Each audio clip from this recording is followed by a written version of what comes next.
And I always try to be like nice and polite whenever I'm doing the videos, and then you get the one where I'm an a-hole. You're probably live right now. Yep. Just doing a breakdown of the week. Ready? Ready. Pretty all right week this week. We read a whole lot of decking, 2 different types of our decking material, the weak CME and then our standard CME. We'll be switching back to running some more of our CHD product. That's our double-sided WP4 double-sided product. Got a whole bunch of that coming for our Capital Home Depot program.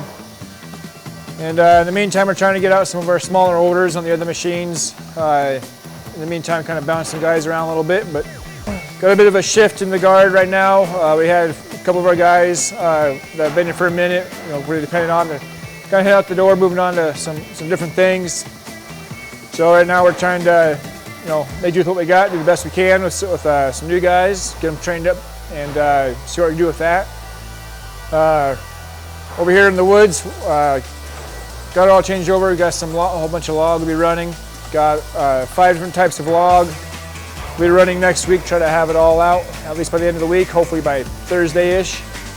We got our typical round-around, which I call LC4, some type of log, has a reveal gap on it, some glacier log, and then a hand-hewn log. So between those things to keep us pretty busy, and it's going to be a steep learning curve for some of these guys, but it's almost the best way to learn. You've got to have a little bit of pressure, and it's how you make diamonds. So hopefully you can make some diamonds out of some of these guys, and put the boost to them a little bit and see how things turn out. So it's about what we got. Going to enjoy the good shift of weather here and go from there.